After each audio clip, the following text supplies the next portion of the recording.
Good morning, librarians. Welcome to Librarians Week 2021. It's amazing what we've done in the last year and a half for you guys, and virtually and in person, and all the different shifts we've made. This year we were able to get together on Tuesday to get and review books and talk and visit. This is for those of you that couldn't make it in the store, and we did miss you, but we have some books that we're going to review for you. Jessica will review a few kids books in a little bit. I'm just going to do a few fiction titles. I have to admit, these are not anywhere near all the good titles that came out since even April. Our Spring Librarians thing is amazing, the number of good titles that came out. So I'm going to do a few. I'm going to give you a little review. If you need the list, either email me at chris.jager@bakerbookstore.com. It should be bakerbookhouse.com, excuse me. You can call the store and leave me a message, or you can check online and we can see about getting the packet online for you. So if you do want it, let me know. Otherwise, just follow along, and I will try to pause in between each book so you get a little time to keep up. So the first one I'm doing is by Morgan Bussey. It's called Secrets in the Mist. It is book number 1 of her new series called Sky World, and it is a mixture of steampunk, futuristic, but a little bit dystopian is mixed in there. Really an interesting book. It's a really good stepping stone to book number 2 in the series. In fact, you know what? No, I'm not going to say that because it'll give away some of the plot, so I'm not going to do that. But it's about the world had a chemical warfare, bacterial, and it created this mist that kills you or turns you into what we would call a zombie. And so the people are moving up the mountains, and they have created a sky world also. It's the haves and have-nots, and so there's a lot of stress going on there, and who knows the secrets of that mist and why it is the way it is. So I love reading her books. I know a lot of them are considered young adult fiction, but I love the steampunk part of it. But even if you don't know and normally read that, but you like fantasy, it is a perfect book for that. It would be great for guys or girls. They're both characters are very strong in there. The spiritual content, because it's fantasy, of course, you have to kind of, you find the allegorical part of it to our God. But it's in there and it's very strong. So anything by Morgan, let me tell you, just please read it, especially if you're a fantasy reader. The next one is a book that is actually in contention for book of the year for me, Under the Magnolias by T.I. Lowe. It is a difficult and wonderful read. This came out just after the last Librarians, and I think I mentioned it during that Librarians Day. It is a book that deals with mental illness, and it deals with loss, and it deals with how do we help somebody in a family that is dealing with that. You get to meet Austin. You're going to fall in love with Austin. She is a teenager who, when her mother passes away while giving birth to her twin siblings, takes over the family and keeps them together. But in the meantime, her father is slipping further and further into mental illness, and how that all works in that family, and what they understand and what they don't understand. It is also about the people that come and walk alongside of them, whether it is for the right reasons or the wrong reasons. But it is brilliantly written because it won't leave you comfortable with anything you've thought of on whether it's mental illness or keeping families together or what the church should be doing for these families. It makes you think about that a lot. So really well written. It is not a light read, but it is a very good read. In a Far Off Land by Stephanie Lansom. I honestly didn't think I was going to like this book because I'm not a huge fan of books about the golden age of Hollywood set in 1930s. But this book was really good. It is about that golden age. It is about when Hollywood was just the place to be, and everybody wanted to be there and to be seen. It is about a young lady, Minerva. I have to always pause when I say that. Sorry about that. Who dreams of being a starlet, and then runs off to California after something happens, and she is going to change the world. She's going to be in movies. And this is the story of the dark underbelly of what that golden age was like. There is a murder mystery involved, which is also very good. It kept me guessing for a little while as to who had done it, so to speak. So very well written that way for Stephanie, but also her story as it unfolds, and what are we willing to do for what we dream. And is our dream actually what God's dream is for us? So, you have all those threads through there. It is the prodigal daughter story. So enjoy reading it for what it is, but also listen to the message in it. The next one is Paint and Nectar. It's book number 2 of the Family Heirloom series. The Dress Shop on King Street is book number 1. They are loosely tied together. You will find some of their characters as background characters in here.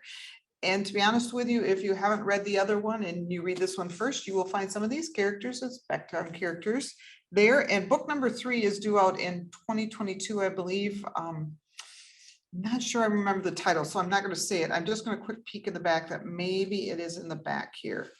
No, I don't see it. So I just want to make sure that I don't see the wrong title or the wrong release date. But this one is about set in 1929, where you meet Eliza, and she is a watercolorist. She paints these fabulous pictures of Charleston, and they become pretty much world famous. But then in present time, you have Lucy, and she inherits this old house, one she has dreamed of owning her whole childhood. And as she starts renovating the house, she learns more secrets about the house and who owned it before her and why she inherited it. So, so kind of a neat twining of the 2 stories there. And then, of course, you have a handsome stranger in both stories, and why they are Liza and her boyfriend, and then Lucy and Declan. And so it makes for an interesting read. I would say this would be that Southern fiction with a nice gentle story, but a little bit more of a twist to it. So it's not what I define as Southern fiction straight up, but it is a good one. And to be honest with you, I've been to Charleston. I lived just south of it for many years when we were first married. I love Charleston. So she brings that feel out. You want to go there, you want to travel, you want to go to these places and meet these people. So it makes for a good read that way. The romance content is, it's not too high. Which probably is what makes it for a good read, but she does throw that good mystery in there. The next book is the sequel to The Waterkeeper by Charles Martin. It is The Letter Keeper. It is right now, I already hear people asking, it is only out in hardcover. I'm expecting softcover soon. But I'll tell you what, if you haven't read this series yet, please read them in order. Waterkeeper and then Letter Keeper. Book number 3 is due out sometime next year. I do not have a title on that one yet. But in this one, you go right back and you find Murph, and he is still on the hunt for people trafficking other humans. For either sexual exploitation or as slaves. And so he is still on the hunt, and then it becomes very personal because he is threatening them, they kidnap his wife and daughter. And so the part I really liked about this story is you get a lot more Murph's backstory, and you find out what makes him tick a little bit. And so if he wasn't a hero after Waterkeeper, he's going to be after this one, because you understand what happened and why he is the way he is. And brilliantly written. And the background characters in the story itself, the ones that were Murph's mentors, but also like his wife and daughter, as you get to know them, they quickly become favorites. The next one, Jewel of the Nile by Tessa Afshar. This one is about, and I have no idea if I'm saying this name right, but the way I pronounced it in my head was Charlene. She is lives in Egypt, and she wants to know who her father is. She knows that he is probably a Cushite and such, but the queen and her mother both deny her the idea of going to find her father. So she steals away on a ship on the way to Rome. So it deals with that time of the early church and how welcoming they were to anybody that was a believer. So, but this is also her story of her journey finding who her father was. And one of the reasons I always pick Tessa's books is I can't sing their praises loud enough. They are brilliantly written biblical history with that the Bible story is the center, but it isn't the story. She writes around that. So it's characters you don't read about in the Bible all the time, or they have a very minor part. And that to me is why I like her stories, because it brings that Bible story to life. And suddenly you notice the characters in the background and you notice the other people. So they're very rich, they're very, very well done, very well researched. So like I said, and to be honest with you, I have guys that like biblical fiction that are reading Tessa's books. So please feel free to recommend them to even the guy readers. The next one is an author that we are all very, very familiar with, Terry Blackstock. I honestly have no idea how long she has been reading Christian fiction. As long as I can remember, I have one worked here at Baker. And she wrote the romantic suspense before it was popular, if that makes sense. Her and Colleen Coble, they are the ones that started the genre. Aftermath is a little bit different. It kind of feels like a throwback to some of her earlier stuff. It's about an explosion that happens at a concert. And then the main character, Dustin, is found with evidence in his trunk that he probably set off the bomb. Now he tells everybody that it was not him, that it was set up, and nobody believes him because people, thousands of people were killed. So of course, we're all looking for blood. And his childhood friend, Tyler Reed, comes to his rescue and agrees to be his lawyer. There's a whole bunch that goes on, but everything I kept reading in this because it reminds me that what I hear on the news or what I hear of gossip, I got to remember that I got to wait for all the right evidence, not just hearsay. Just because somebody was there does not make them guilty. And so that's what I really enjoyed about this book, because I was the one that was on the side of Wright. I knew he was not guilty. That very early in the book, so I am not giving anything away. But as he fights that, and who believes him and who doesn't. So really well done. I really enjoyed that aspect. And like I said, it reminded me of some of our early stuff. Not that the other stuff hasn't been good. That's what it reminded me of. And I kind of enjoyed that. A new to me author, Nancy Nagle, written a ton of books. I've looked up some of them, I've read them, some of the other ones, and really enjoy it. She has a really good endorsement from Debbie McComber. So if you like Debbie McComber, I do recommend Nancy. I can see the comparisons there. This was an interesting book because it is about a grieving military wife. Her husband was killed in combat in Afghanistan about 2 years before the story. And so she's still grieving. She's still trying to find her way with her 2 small children. And she goes home to a North Carolina beach and settles in there and is trying to find her way. So, and then you also meet Paul, who was one of her husband's friends in the military, but he is suffering from PTSD. So you have their 2 stories that intermingle. And then there is Maeve. And Maeve is probably one of my favorite characters. And I'm not going to tell you why, because that gives away a huge storyline. But she has a life that I think we all would like, where she is able to, because she's retired, to walk the beach on the ocean every day. And I did envy her that, by the way, just in case you were wondering. But if you've never been to the Outer Banks, you need to go.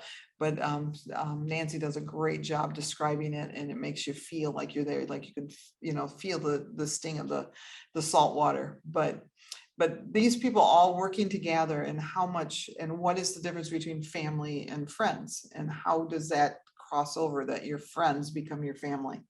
And it's just a neat story. It's very gentle. It's not one of these stories where you're going to rip through all the pages and do it in a day, so to speak, because it is a gentle story, and you get to know these characters a little bit, and you begin to care for them a great deal. So I will keep an eye out for Nancy's books. It's probably one of those that we will probably start carrying some of them. And I know somebody will ask, the religion content is low, but it is in there. They do talk about, where was God in this? And even as things start, as the pieces start falling together, it shows his handiwork. So it is in there. And that's part of why I like that. Then Under the Bayou Moon by Valerie Fraser Lucy. I have to admit, this might be my favorite of hers. I can't tell you exactly why, but there's something in this one that is a treasure. You meet Ellie, and she is off to become a school teacher to this little backwater school in the middle of nowhere in Louisiana in 1949. And she's very excited. She takes a quick side trip to New Orleans and meets some of our characters that will come part of the story later. But once she gets there to this little tiny town in the middle of nowhere, she learns how much she doesn't know about those people that live in the bayou. She's a quick learner and she's willing to learn. And I think that's what's really cool about this book, is how much they are willing to embrace you. They're not afraid. That's not the right word. They're leery of strangers, because strangers have come in and taken their bayou away piece by piece for oil rights. And so you have some of that going on also. There is the legend of the white alligator, which, to be honest with you, and Lucy or Valerie knows this, I don't live down south because alligators and or snakes do not get along at all. And this book did not make me want to live in the bayou for that reason alone. But that legend of the white alligator was really cool to add in. So you will find yourself at home in a place that you probably have never lived before, which is, again, in the bayou. And I thought that was fascinating, that Val could do that in the stories, where she could make you feel at home in a place you have never been before. I think that's probably why I like this book so well also. But let me tell you, don't miss any of her books. They're all really good. They're true Southern fiction. You can feel the heat and the mugginess as your characters move around. You can smell the bayou. If you've ever driven through any of them, you know what they smell like. So Val does that. She will continue writing books about Louisiana, Alabama, the South, because that's where she's from. And if you ever get a chance to listen to her, her Southern accent is worth every minute. This author had not written a book in a while, and with trepidation, I will tell you, I found out it was historical, and I went, oh no. And you know what? I'm really glad it was. It is so good. He pronounced it, the barrister in the letter of the mark. I had always heard marquis. So I'm going to go with what Todd says, but if you hear me pronounce it the other way, now you know why. It is a Regency book. It is not a Regency romance. It is a Regency mystery. Regency is an era of time in England. And so this is set right in the middle of it, 1818. And it is about our young author, William Snopes, however you want to pronounce that. And he has Lady Jamerson walks in and says, my cousin, who was the pilot or the captain of my boat, was arrested when he arrived back in England because of piracy. And we had a letter of marque that said that we could do what he did. But the letter is now missing. And so there is this conspiracy that goes on and on and on. And I had some of it figured out. I did. I was very proud of myself, but I did not have it all figured out because there was a lot that was going on. So the mystery itself is fantastic. I really, really like that, but you're going to fall in love with several of the characters, some of them, the younger characters. And when Todd was here visiting, which if you want to see the video of that, it is on his site on bakerbookhouse.com. Just look up Todd Johnson. It'll be under the book. You can click on the link. Otherwise, it's on YouTube. Just look for the Baker Book House channel. But anyways, back to what I was talking about. And I don't remember what I was talking about. But anyways, the background characters, which Todd says he would like to make a series. So I hope so, because there's some really good characters there that you're going to really, really enjoy. So his work is impeccable. His research is fantastic. If you haven't read some of his earlier stuff, please go back and read it. Most of it, I believe, is out of print, but I can always check for you too. But our used books does have it once in a while. Great book for a guy, especially if you have a guy that's a historical reader and would like to find something that is a little bit different. So because it's got the mystery in it. So. And let me grab a sip here.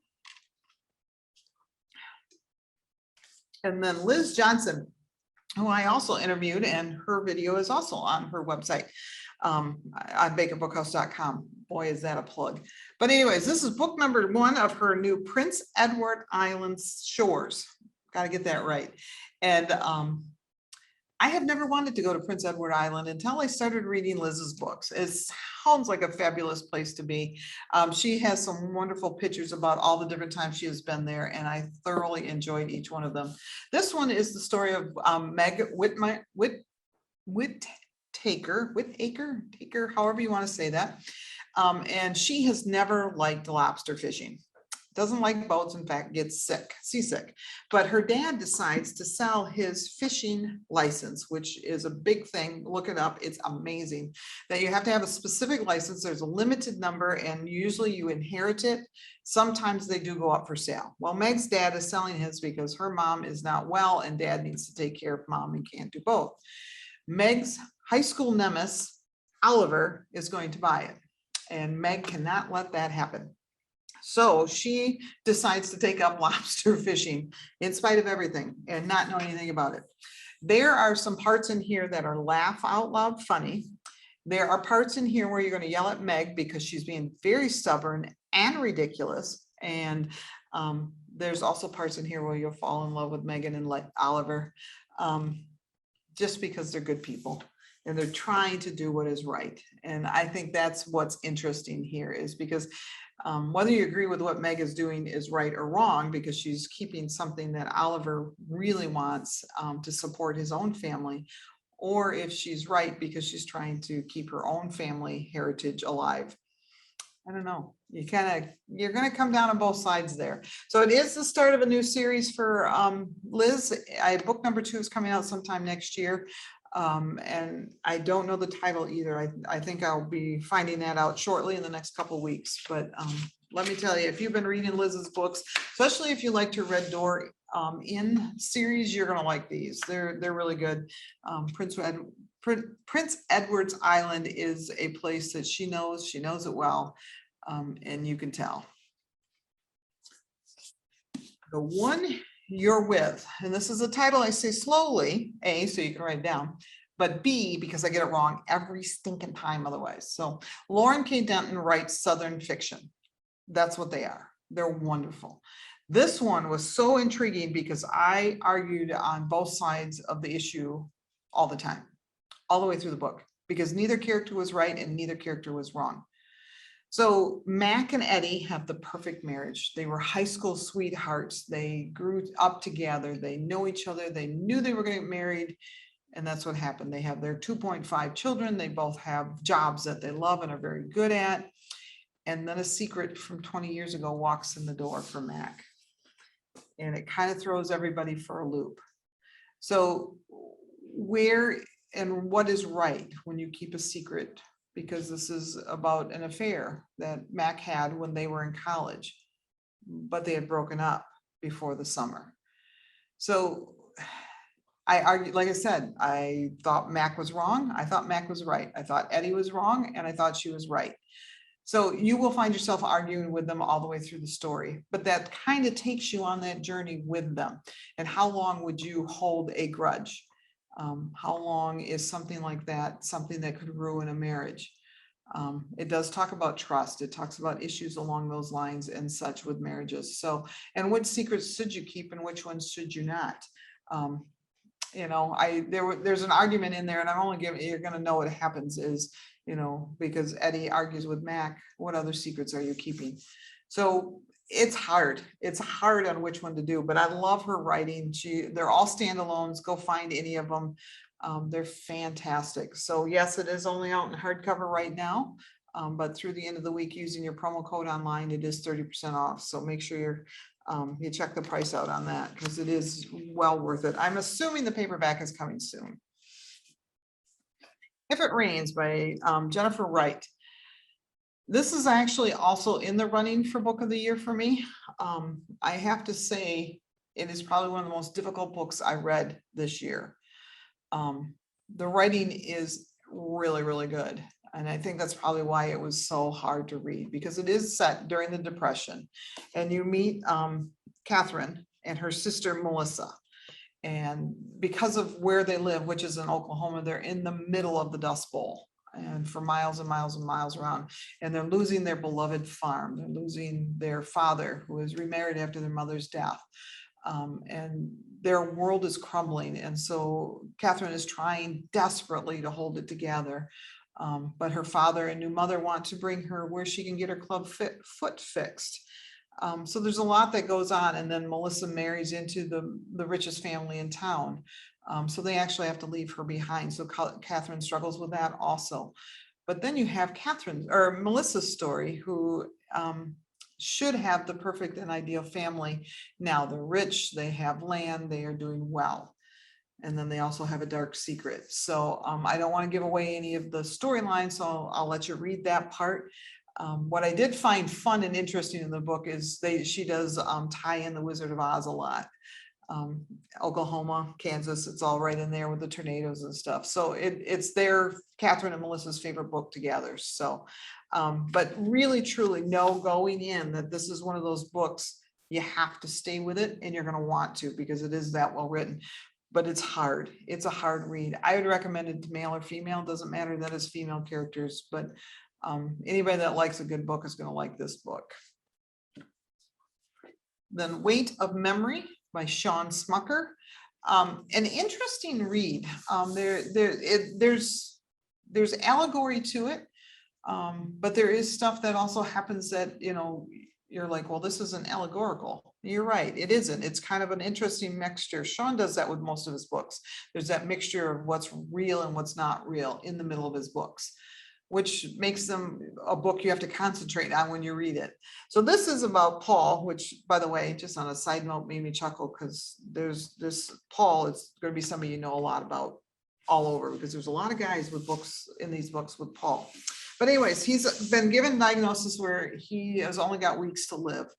And he is the caretaker of his granddaughter. And so he needs to find a place for her. So he decides to head back home, where his memories are drawing him. And what he finds there is different than what he remembers. And even some of what he's remembering, he realizes is not correct. So there's a whole bunch that goes on. There really is. And I can't give any of it away without giving away the story. But it's a very interesting read, because you learn about what is prayer and how do we use that. Sometimes what we think is the answer to our issues, not what God thinks is the answer to our problems, and why. So again, it's not a light read. It's a very good read.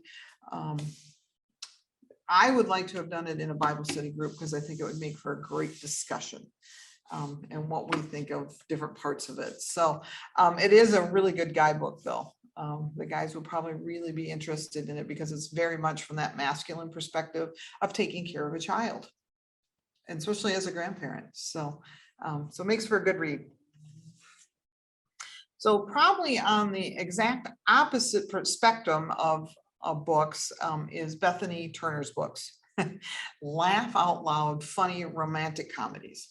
That's what they are. She is not ashamed of that. In fact, that is what she loves to write. She writes it very, very well.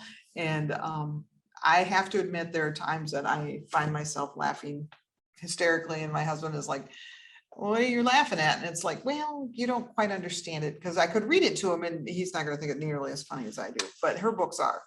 So this one, you have Olivia Ross, and she has made a pact with a stranger in a coffee shop that they're going to meet back there in 10 years, and he's going to star in her play or her movie that she is working on that day they meet.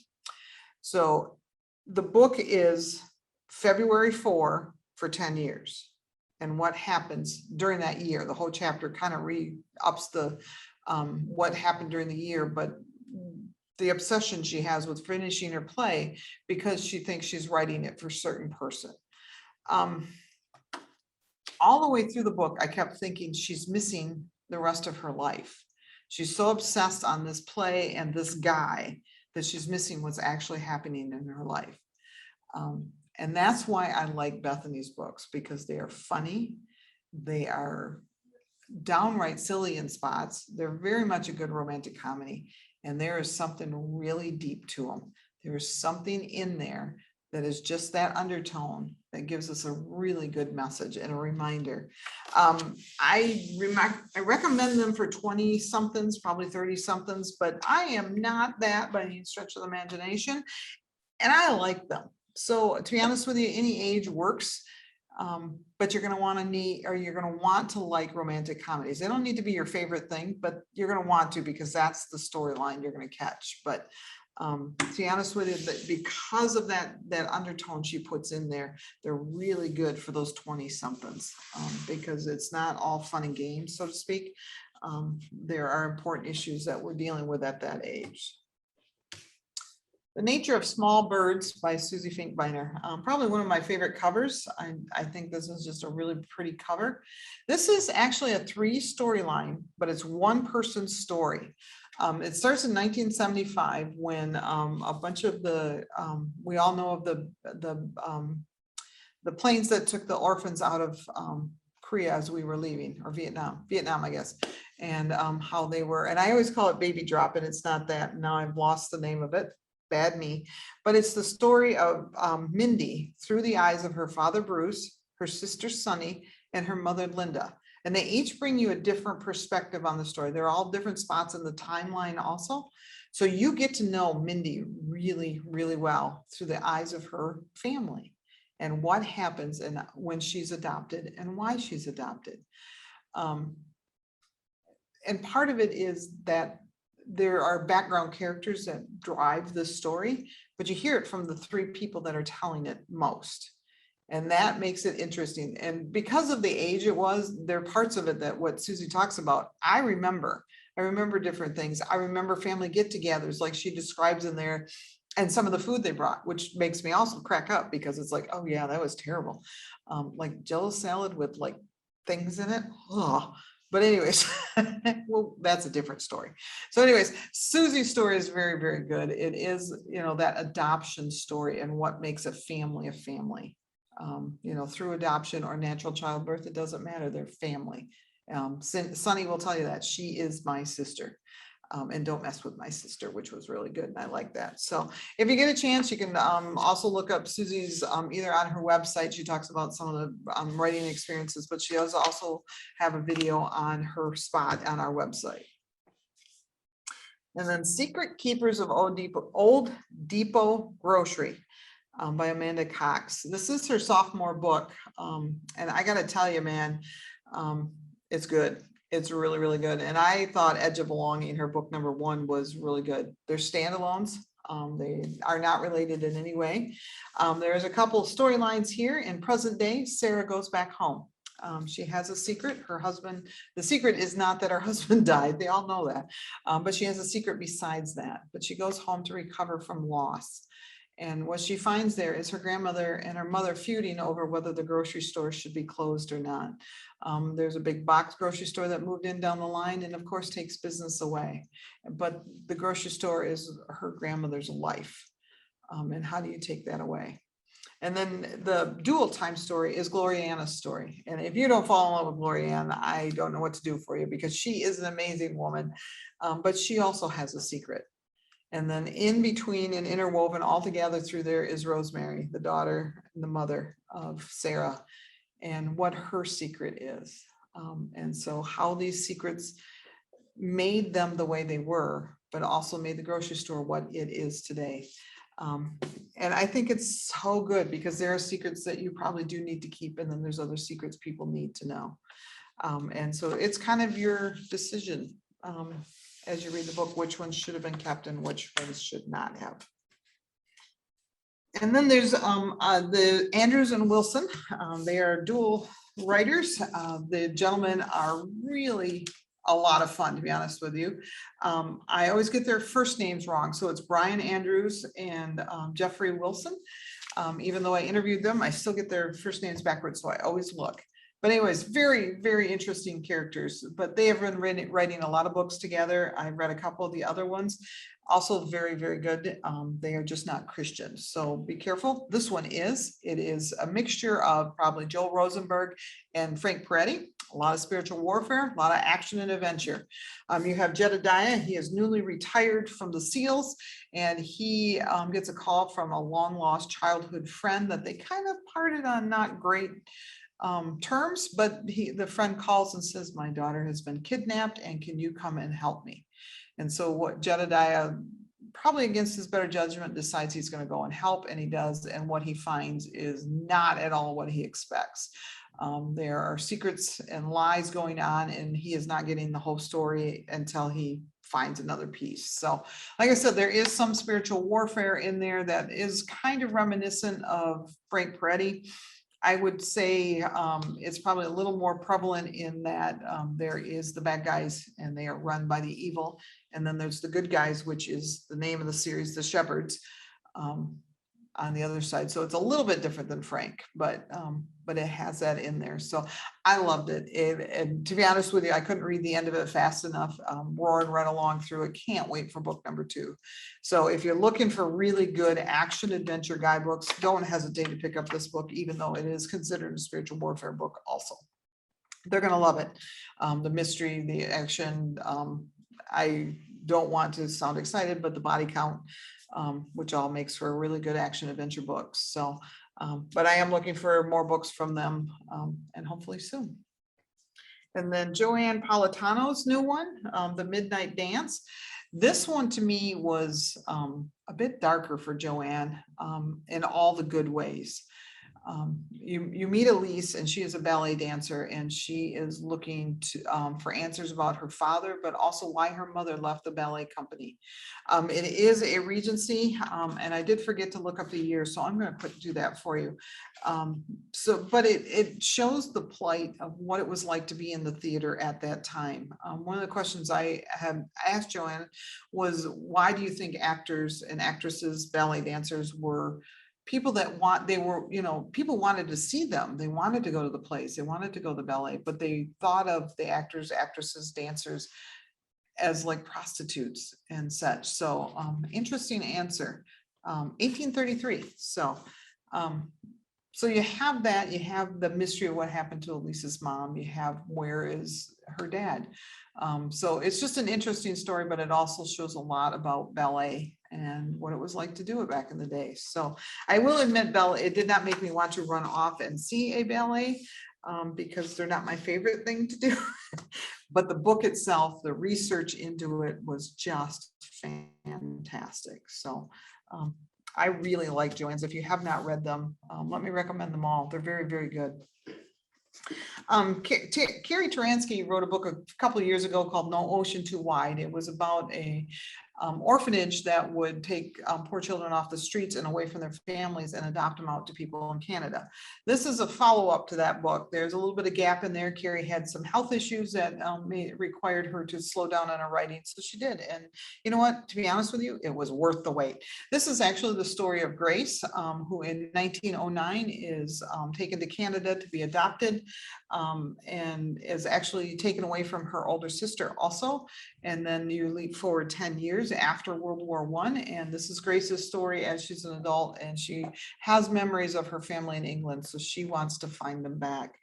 You know, I don't know how people do that, where they can take children away and justify it, but well-researched, well done, and Grace's story will touch your heart. Because you're going to be cheering around the whole way. Is she perfect? No, there's things she does wrong, but really, truly, you want her to find her family, because not that she doesn't think of her adopted parents as her family, but she does remember her mother, her father, and her siblings. So you definitely want to know the answers alongside her. And then, as I say every year, last but not least, and these books are not in any particular order. The best one is not first, and the last one last. In fact, you know what? I just write them down as I think of them. So that's why they're in all the funny little order they are. This is On the Cliffs of Foxglove Manor by Jamie Jo Wright. Creep factor is a little higher in this book, which made for a really good read. It is set on the shores of Lake Superior. So if you have people that are like, I like books about Michigan, this is a good book. Technically, it's not about Michigan, but you know, Lake Superior is pretty much ours. So we'll claim it. But you have in 1885, you have Andrea. She is sent to the Foxglove Manor by her father because he is looking for a treasure that the pirates of the Great Lake, and yes, they did exist. Do the research, Jamie did, have taken from him, and it was during the Civil War. So she is trying to find that for her father under duress. She does not want to be there. And then you have present day, you have Kaylee, who takes up as a nurse's aide there. And then there's issues that come forward with her and why she's really there. So very well done. One of the things I like that Jamie Jo does include in her stories is that, like this one, there's an autistic brother involved. And so what is it like to have that in your family, and how do you deal with it? And she does include that in many of her stories. But she has good mysteries. Like I said, the creep factor is high. They're, if you're asking, the Christianity is in there. It is very strongly in there. So and you can enjoy them. And I have to say that they're probably some of my favorite books to read. Good time of year when it's cold and windy and something is scratching on the window. A Jamie Jo book is a perfect thing to read in the middle of the night. Don't do that. I didn't get any sleep. So that is my list of book reviews. There are many other ones that I can help you with. Like I said, you're welcome to email me. You can call the store. You can check online. We will get in touch. Don't worry about that. So if you have any questions, let me know. But that is the end of my story or my list today, and have a good afternoon.